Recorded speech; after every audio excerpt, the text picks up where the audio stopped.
आज का पहला प्रश्न साथियों है, विश्व प्रवासी पक्षी दिवस कब मनाया जाता है साथियों? तो साथियों विश्व प्रवासी पक्षी दिवस मनाया जाता है 14 अक्टूबर को। साथियों कब मनाया जाता है विश्व प्रवासी पक्षी दिवस? तो 14 अक्टूबर को मनाया जाता है। और थीम क्या था इस बार के विश्व प्रवासी पक्षी दिवस का? तो वाटर सस्टेनिंग वर्ल्ड लाइफ। क्या थीम था? वाटर सस्टेनिंग वर्ल्ड लाइफ इस बार का थीम था साथियों। देखो, विश्व प्रवासी पक्षी दिवस वर्ष में 2 बार मनाया जाता है। इस बार साथियों 13 मई को और 14 अक्टूबर को विश्व प्रवासी पक्षी दिवस के रूप में मनाया गया है। अब इस महीने में और कौन कौन से महत्वपूर्ण दिवस मनाए गए हैं? तो विश्व दृष्टि दिवस मनाया गया है 12 अक्टूबर को। अंतर्राष्ट्रीय वृद्धजन दिवस मनाया गया है 1 अक्टूबर को। विश्व शाकाहारी दिवस कब मनाया गया है? तो 1 अक्टूबर को मनाया गया है साथियों। अंतर्राष्ट्रीय कॉफी दिवस मनाया गया है 1 अक्टूबर को। साथियों विश्व कॉफी संस्थान कहाँ है साथियों? तो ये बताना है कॉफी कमेंट बॉक्स में आपको साथियों कि कॉफी वाला संस्थान वर्ल्ड में कहाँ है और भारत में कहाँ है। अंतर्राष्ट्रीय अहिंसा दिवस मनाया जाता है 2 अक्टूबर को। विश्व आवास दिवस मनाया जाता है 2 अक्टूबर को। विश्व प्रकृति दिवस मनाया जाता है 3 अक्टूबर को। विश्व पशु कल्याण दिवस 4 अक्टूबर। विश्व शिक्षक दिवस कब मनाया गया है? तो 5 अक्टूबर को मनाया गया साथियों। विश्व कपास दिवस 7 अक्टूबर को। भारतीय वायुसेना दिवस 8 अक्टूबर को। विश्व डाक दिवस 9 अक्टूबर को। भारतीय विदेश सेवा दिवस 9 अक्टूबर को। अंतर्राष्ट्रीय बालिका दिवस कब मनाया गया? तो 11 अक्टूबर को मनाया गया साथियों।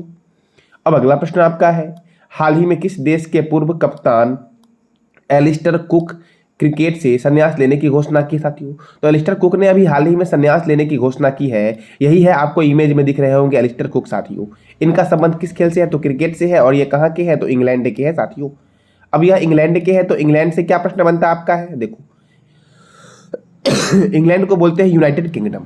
इसकी राजधानी क्या है? लंदन। और लंदन है टेम्स रिवर के किनारे। इंग्लैंड की करेंसी है पाउंड स्टर्लिंग और यहाँ के प्रधानमंत्री हैं ऋषि सुनक। एमनेस्टी इंटरनेशनल का मुख्यालय लंदन में है। राष्ट्रमंडल अर्थात कॉमनवेल्थ का मुख्यालय कहाँ है? लंदन में है। अंतर्राष्ट्रीय समुद्री व्यापार संगठन का मुख्यालय कहाँ है? तो लंदन में है साथियों। अंतर्राष्ट्रीय समुद्री व्यापार संगठन का मुख्यालय। विश्व का सबसे बड़ा संग्रहालय है ब्रिटिश संग्रहालय, जो कहाँ पर है? लंदन में है। और लंदन है टेम्स रिवर के किनारे साथियों। अगला प्रश्न हमारा है, हाल ही में किस राज्य के मुख्यमंत्री ने महिला एशियाई चैंपियन ट्रॉफी 2023 के लिए जूही शुभंकर का अनावरण किया है? साथियों इमेज में दिख रहा होगा, यही है जूही। और जूही शुभंकर का अनावरण जो किया गया है वह किस राज्य के मुख्यमंत्री के द्वारा किया गया है? तो झारखंड के मुख्यमंत्री हेमंत सोरेन के द्वारा किया गया साथियों। महिला एशियाई चैंपियनशिप ट्रॉफी 2023 के लिए जूही शुभंकर का आयोजन साथियों। अब साथियों जूही शुभंकर साथियों यह है क्या?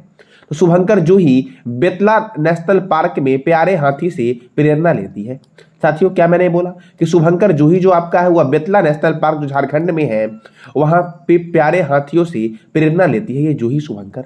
अब झारखंड, तो झारखंड की राजधानी है रांची। झारखंड के गवर्नर है CP राधाकृष्णन। झारखंड के चीफ मिनिस्टर है हेमंत सोरेन। झारखंड में राज्यसभा 6 है और लोकसभा 14 है। पलामू अभ्यारण्य, बेतला राष्ट्रीय उद्यान, पालकोट वन्यजीव अभ्यारण्य साथियों कहाँ है? झारखंड में है। दालमा वन्यजीव अभ्यारण्य झारखंड में है। भारतीय लाह अनुसंधान संस्थान रांची में है। केंद्रीय खनन अनुसंधान संस्थान धनबाद में है। राष्ट्रीय धातु विज्ञान प्रयोगशाला कहाँ है? जमशेदपुर में है साथियों। और जमशेदपुर को इस्पात नगरी और भारत का पिट्सबर्ग बोला गया है इस्पात के उत्पादन में साथियों। अब देखो, कोयला नगरी के उपनाम से जानते हैं धनबाद को साथियों। याद रखना, जो जमशेदपुर आपका है ये स्वर्ण रेखा रिवर के किनारे है। देखो, बिरसा मुंडा हवाई अड्डा रांची में है साथियों। बिरसा मुंडा हॉकी स्टेडियम जो है ये कहाँ है? ये बताना है कमेंट बॉक्स में आपको। स्वर्ण रेखा नदी रांची के छोटा नागपुर पठार से निकलती है और ओडिशा के पास बंगाल की खाड़ी में मिल जाती है। हुंडरू जलप्रपात स्वर्ण रेखा नदी पर है झारखंड में। झारखंड की मुंडा जनजाति साथियों झारखंड के छोटा नागपुर पठार में बसी हुई है। और झारखंड में एक दामोदर घाटी परियोजना है जो झारखंड और पश्चिम बंगाल में है साथियों। यहाँ से एक और प्रश्न बनता है कि दामोदर नदी को पश्चिम बंगाल का शोक कहा गया है साथियों। अगला प्रश्न आपका है, इंटरनेशनल क्रिमिनल कोर्ट के अरेस्ट वारंट जारी होने के बाद व्लादिमीर पुतिन ने सर्वप्रथम किस देश की यात्रा की है? तो व्लादिमीर पुतिन ने साथियों किर्गिस्तान की यात्रा की है इंटरनेशनल क्रिमिनल कोर्ट की अरेस्ट वारंट जारी होने के बाद साथियों। और यह पुतिन की पहली विदेश यात्रा है और कहाँ के लिए? तो किर्गिस्तान के लिए साथियों। और साथियों यह किर्गिस्तान गए हैं तो किर्गिस्तान के राष्ट्रपति सादिर झपारोवा से 12 अक्टूबर को व्लादिमीर पुतिन ने मुलाकात की है और राष्ट्रमंडल शिखर सम्मेलन में यह भाग लेने गए हैं। तो राष्ट्रमंडल शिखर सम्मेलन में Azerbaijan, Belarus, Kazakhstan, Tajikistan, Turkmenistan और उज्बेकिस्तान के नेता भी शामिल हुए हैं। कौन कौन देश साथियों इस सम्मेलन में गया है? तो Azerbaijan, Belarus, Kazakhstan, Tajikistan, Turkmenistan और उज्बेकिस्तान के नेता भी साथियों इसमें शामिल हुए हैं। साथियों याद रखना, अर्मेनियाई प्रधानमंत्री निकोल पर्शियन इसमें शामिल नहीं हुए हैं। इनको ही बुलाया गया था, लेकिन अर्मेनियाई प्रधानमंत्री निकोल पर्शियन जो है यह इसमें शामिल नहीं हुए हैं। अब रूस के साथियों राष्ट्रपति व्लादिमीर पुतिन गए हैं। तो रूस के बारे में जानते हैं कि रूस की राजधानी है मॉस्को, रूस की करेंसी है रशियन रूबल, रूस के राष्ट्रपति कौन है? Vladimir Putin. रूस कृत्रिम उपग्रह को अंतरिक्ष में प्रक्षेपित करने वाला दुनिया का पहला देश बना है। साथियों कृत्रिम उपग्रह अंतरिक्ष में कितनी दूरी पर स्थापित किया जाता है ये बताना है कमेंट बॉक्स में आपको। अंतरिक्ष में जाने वाले प्रथम व्यक्ति थे मेजर यूरी गॉगरिन जो रूस के हैं। अंतरिक्ष में तैरने वाला प्रथम व्यक्ति था एलेक्सी लेनेवो जो रूस का है। अंतरिक्ष में जाने वाली प्रथम महिला है वैलेंटीना तेरेस्कोवा, ये भी रूस की है। और साथियों रूस के राष्ट्रपति रहते हैं क्रेमलिन में। कहां पर? तो क्रेमलिन में। रूस का राष्ट्रीय चिन्ह है डबल हेडेड ईगल। साथियों रूस क्षेत्रफल की दृष्टि से दुनिया का सबसे बड़ा देश है। साथियों जनसंख्या की दृष्टि से दुनिया का सबसे बड़ा देश जो आपका है वो अपना प्यारा देश भारत है। साथियों सबसे लंबा नदी मुहाना है, ओब नदी का मुहाना जो रूस में है। सबसे बड़ी झील है कैस्पियन सागर झील जो रसिया में है। साथियों देखो सबसे गहरी झील है बैकाल झील। रूस के संसद का नाम क्या है? ड्यूमा। साथियों रूस के संसद का नाम है। साथियों जापान के संसद का नाम क्या है ये बताना है कमेंट बॉक्स में आपको। कैस्पियन सागर साथियों रूस में है, कजाकिस्तान में है, तुर्कमेनिस्तान में है, अजरबैजान में है और ईरान में फैला हुआ है। तो ऐसे भी आपसे एग्जाम में पूछ लेगा कि कैस्पियन सागर झील जो आपका है वो कौन से देशों में फैला नहीं है। तो ठीक कर लेना आप, कौन कौन से फैला है ये जान लो। रूस, कजाकिस्तान, तुर्कमेनिस्तान, अजरबैजान और ईरान में। साथियों ओनेगा झील किस राज्य में है? तो रूस में है ओनेगा झील। साथियों कहां पर है? रूस में। और रूस के राष्ट्रपति का नाम क्या है? Vladimir Putin. अगला प्रश्न हमारा है सरस्वती सम्मान 2023 में दिया गया है। तो किसे दिया गया है? ये दिया गया है शिव शंकरी को। ये तमिल भाषा के साथियों इतिहासकार साहित्यकार है साथियों शिव शंकरी। इनको दिया गया है सरस्वती सम्मान 2022। साथियों सरस्वती सम्मान प्राप्त करने वाले पहले व्यक्ति साथियों थे हरिवंश राय बच्चन। वो इनको हिंदी भाषा में दिया गया था। साथियों हरिवंश राय बच्चन को सरस्वती सम्मान साथियों सबसे पहले दिया गया था। और सबसे महिला में साथियों अगर पूछे पहले सबसे पहले किसे दिया गया था? तो महिला में बाला मणि अम्मा को दिया गया था सबसे पहले साथियों सरस्वती सम्मान। और 2022 का किसे दिया गया है? शिव शंकरी को दिया गया है। याद रखना 23 में दिया गया है साथियों 2022 वाला। अब देखो पहला सरस्वती सम्मान हिंदी के साहित्यकार के लिए दिया गया था डॉक्टर हरिवंश राय बच्चन को। साथियों इसमें क्या दिया जाता है? तो एक प्रशस्ति पत्र दिया जाता है। क्या दिया जाता है? तो एक प्रशस्ति पत्र दिया जाता है और 15 लाख रुपए का पुरस्कार भी दिया जाता है। एक प्रशस्ति पत्र और 15 लाख रुपए का पुरस्कार। साथियों इन्हें जो दिया गया है शिव शंकरी को, इनका एक आत्मकथा है जिसका नाम है सूर्य वाम सम। क्या नाम है? सूर्य वाम सम नाम है और यह तमिल भाषा में साथियों लिखा गया है। इन्हीं के लिए इन्हें पुरस्कार दिया गया है और यह पुरस्कार देता है के बिरला फाउंडेशन। साथियों यह पुरस्कार 8वीं अनुसूची के तहत मान्यता प्राप्त 22 भाषाओं में दिया जाता है। अब साथियों हमारा अगला प्रश्न है 11वां सुल्तान जौहर कप का आयोजन किस देश में होगा? साथियों तो यह मलेशिया में होगा। जानते हैं पहले किस देश में होगा? मलेशिया में होगा। मलेशिया में कहां होगा? साथियों मलेशिया में साथियों ये होगा जोहोर में। कहां पर होगा? जोहर में होगा। कहां पर साथियों होगा? ये मलेशिया में। मलेशिया के जोहर में इसका आयोजन किया जाएगा और यह टूर्नामेंट साथियों 27 अक्टूबर से 4 नवंबर तक चलेगा।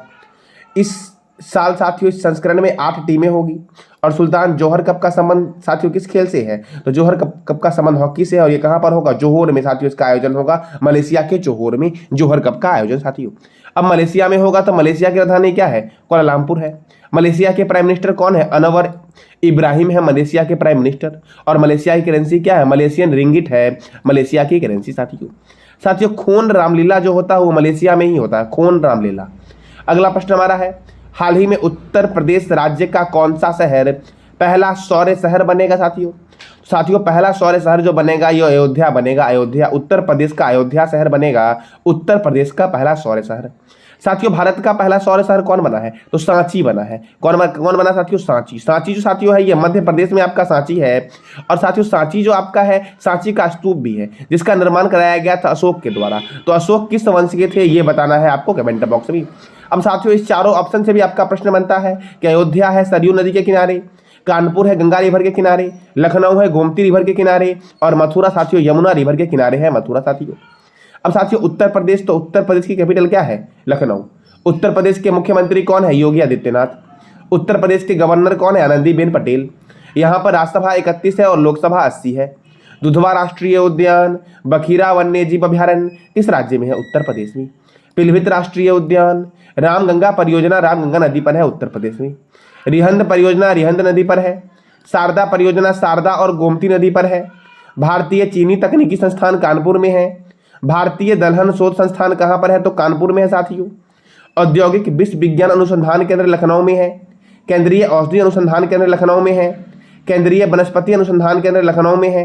और साथियों उत्तर प्रदेश का एक प्रयागराज शहर है, वहां की पुलिस ने वरिष्ठ नागरिकों की सहायता के लिए सवेरा योजना की शुरुआत की है। कौन सी योजना की शुरुआत की है? सवेरा योजना की साथियों। अब अगला प्रश्न हमारा है, सेना के कमांडर सम्मेलन का आयोजन कहाँ होगा? तो सेना के कमांडर सम्मेलन का आयोजन होगा नई दिल्ली में।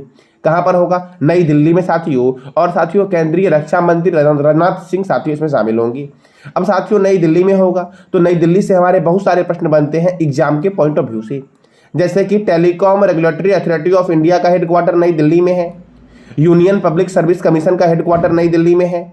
बॉर्डर सिक्योरिटी फोर्स का हेडक्वार्टर नई दिल्ली में है। Oil and natural gas corporation का हेडक्वार्टर नई दिल्ली में है। Table tennis federation of India का हेडक्वार्टर नई दिल्ली में है। ऑल इंडिया फुटबॉल फेडरेशन का हेडक्वार्टर कहाँ है? नई दिल्ली में साथियों। देखो साथियों, केंद्रीय रिजर्व पुलिस बल सीआरपीएफ की स्थापना हुई थी 1939 को। राष्ट्रीय क्रेडिट कोर अर्थात एनसीसी की स्थापना हुई थी 1948 में। भारत तिब्बत सीमा police ITBP Indian Tibetan border police की स्थापना हुई थी 1962 में। सीमा सुरक्षा बल बीएसएफ की स्थापना हुई 1965 में। राष्ट्रीय सुरक्षा गार्ड एनएसजी की स्थापना हुई 1984 में। केंद्रीय औद्योगिक सुरक्षा बल सीएसएफ की स्थापना हुई 1969 को साथियों। और ये सबका मुख्यालय कहाँ है? नई दिल्ली में। हुमायूं के मकबरे का निर्माण हाजी बेगम के द्वारा करवाया गया था और यह नई दिल्ली में है। सफदरगंज के मकबरे का निर्माण सुजाउद्दौला के द्वारा करवाया गया था, यह नई दिल्ली में है। खिड़की मस्जिद का निर्माण गयासुद्दीन तुगलक के द्वारा करवाया गया था और यह कहाँ पर है? नई दिल्ली में साथियों। हुमायूं का मकबरा कुतुब मीनार को 1993 में और लाल किला को 2007 में यूनेस्को की वर्ल्ड हेरिटेज साइट सूची में शामिल किया गया है। हुमायूं का मकबरा और कुतुब मीनार को 1993 में और लाल किला को 2007 में यूनेस्को की वर्ल्ड हेरिटेज साइट में शामिल किया गया है।